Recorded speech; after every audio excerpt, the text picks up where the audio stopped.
You know what? Good for ABC and Once Upon a Time for releasing the sneak peek for A Pirate's Life the same day that Hyperion Heights airs. It's a little weird because it doesn't give Hyperion Heights any time to really breathe because you essentially just jump into A Pirate's Life, but hey, whatever ABC wants to do to release more footage, I'm totally good with. So let's watch the sneak peek. 1, 2, 3, go.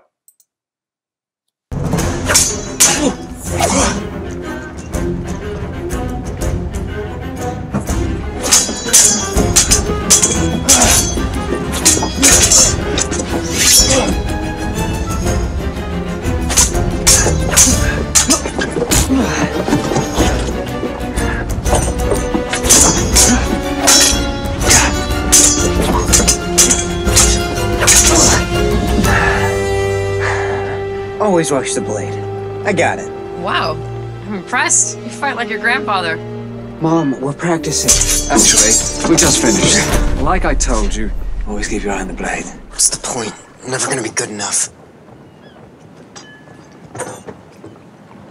What's going on with him lately? I think you know, Emma. He's almost grown. He's about to leave home, isn't he? Hi. I'm gonna go talk to him. What, to stop him? I've missed so much already. I don't want to... This isn't an ending, Emma. There's more to come. But we don't know for sure. What if I don't get a second chance?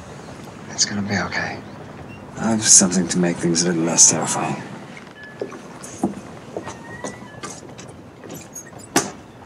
A little bottle of rum because I wouldn't say no. It's a little bottle of magic. You speak your message in here. Add the name of your favorite pirate, drop it in the water, and before you can say yo ho ho, you'll find the person you seek. A message in a bottle. Thank you. Look, he's grown into a fine young lad, and he is lucky to have a mother like you. He's lucky to have a pirate like you. He's gonna be fine. Oh, the feels.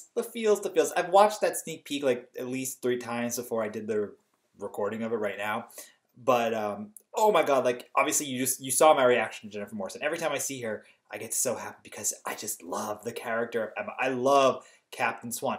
And I don't watch the show for Captain Swan, but I think they're such a good couple that seeing them together makes me very happy as a fan. Like very, very happy. So I really enjoyed it.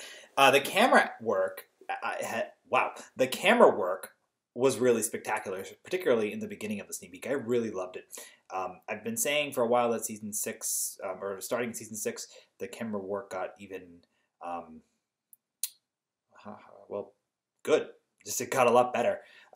Generally, television shows are shot, this is still shot, in the one camera frame where it's like, they film one person, then they film the next, and then they film, a widespread shot. But I feel the way that they're doing it here is just very creative, and I really am loving it. So the camera work is top-notch. Jared Gilmore fighting Colin O'Donoghue. That's hilarious because there's no way Colin O'Donoghue is going to let Jared Gilmore win.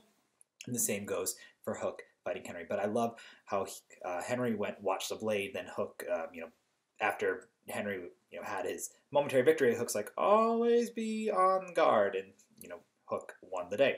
So I enjoyed that. Then, Jared, had to play depressed. And I think he did that well because he's a teenager, and teenagers do depressed, well, pretty perfectly because, they're always moody.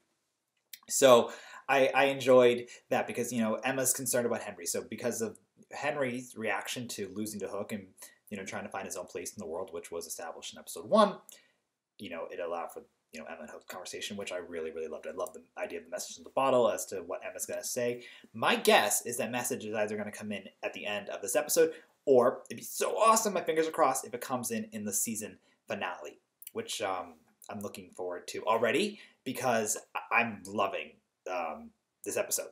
Actually, let me retract. I don't want to see the season finale already because that would mean the show is going to be over.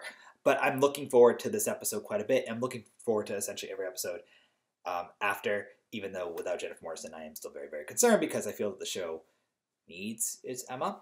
It needs her. She is its saving grace, I feel. But whatever the show has planned, if that message in the bottle comes in the season finale, though my guess is it's going to come at the end of this episode. But if it came in at the end of the season I would be like so happy. It would get me in the feels.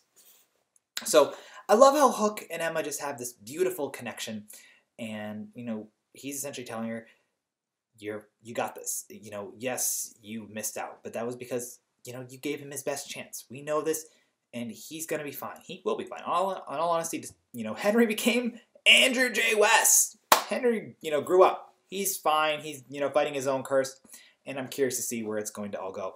But I really did enjoy the scene. The one last thing I want to quickly note, Jennifer Morrison, we all know, got a haircut, and she got her haircut prior to filming the scene. And her hair, it's cut kind of weird.